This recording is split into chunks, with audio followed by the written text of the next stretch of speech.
You wake up before dawn, not because you're disciplined, but because if you don't move early, the day will crush you. Inside the house, the air is wet and cold. Old smoke from last night's fire still hangs low, biting your eyes and throat. Under your feet, there's no floorboards, only packed earth, hard as clay from years of footsteps, spilled grain, and mud ground into it. In the dark, you hear it: a pig shifting, chickens rustling, a faint snort. They live close because their warmth matters more than comfort. This single room is everything. It holds your family, your animals, your food, your tools, and your sleep. There is no privacy, no quiet, no corner of life that belongs only to you. You eat before you work, not as a choice, but as insurance. The bread is rough, dark, heavy, barley or rye, sometimes mixed with whatever stretched the flour that season. It's sour, sometimes bitter, and you chew slowly because you don't know when the next solid meal will come. You drink water pulled from a stream or a shallow well. You don't know about microbes or contamination. You only know the pattern. Sometimes after drinking, someone in the house becomes weak, then feverish, then suddenly too exhausted to stand. This is early medieval England, and if you're truly here, you have to understand one thing immediately: survival isn't promised. Before we even talk about hunger, injury, or disease, there's a more important rule. You must know what you are allowed to be. Because in this world, your place is chosen for you long before you ever open your eyes. Society is layered and rigid. Power flows downward. Labor flows upward. And most people live at the bottom. The majority are peasants, and many of them are serfs, bound to the land. A serf is not exactly a slave, but don't confuse that with freedom.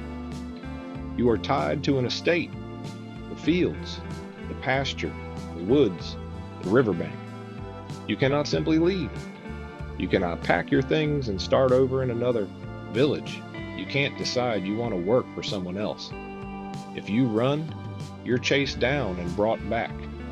Your obligations are recorded, remembered, inherited. If your father was bound, you are bound. If you have children, they will be bound too. This is not a phase of life. It's a condition. From the outside, the system pretends to be a bargain. The Lord holds the land. The church holds the meaning of your suffering. You work, and in return, you're protected. But protection is conditional, and payment is constant.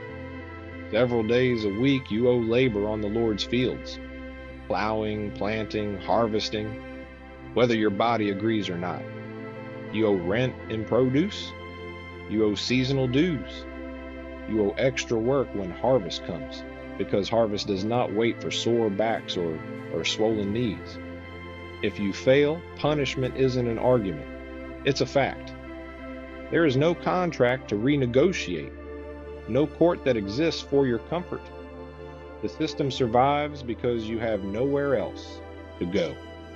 And once you accept who you are, the next question becomes unavoidable. What does this life demand from your body every single day? Work begins at first light, not at a comfortable sunrise, but at the earliest moment you can see your hands. The year isn't measured in months the way you'd recognize. It's measured in tasks. Spring means plowing, then sowing seed, then weeding. Summer means hay, then harvest.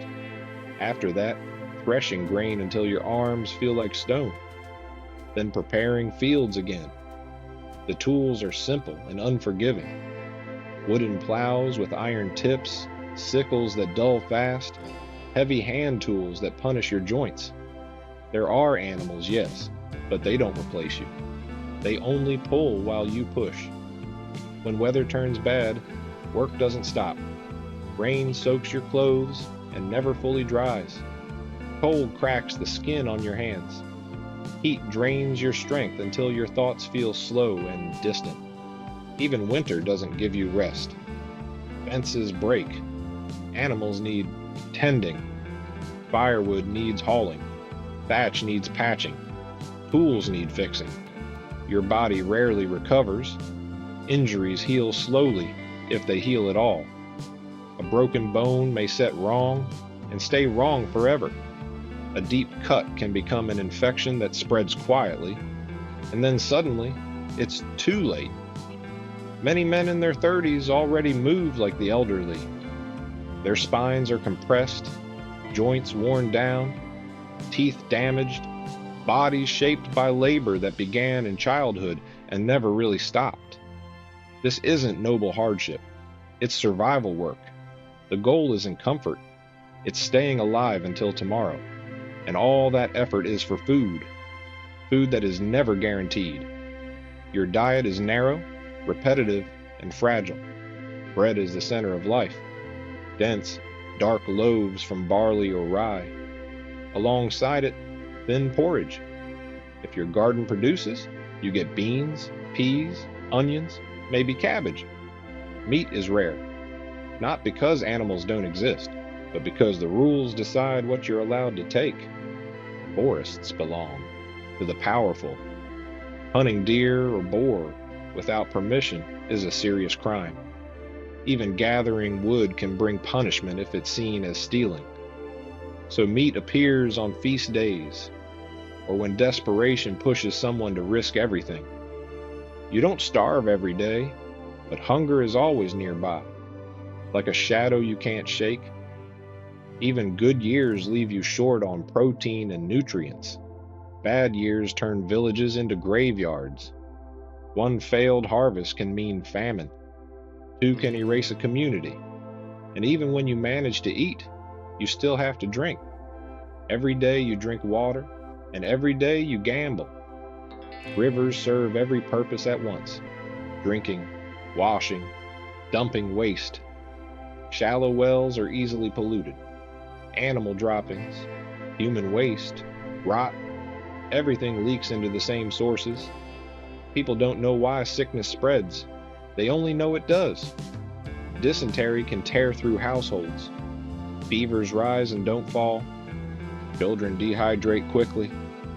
Adults sometimes last long enough to infect everyone else. When illness arrives, it feels like fate. Random, unfair, unstoppable. The cures are not cures.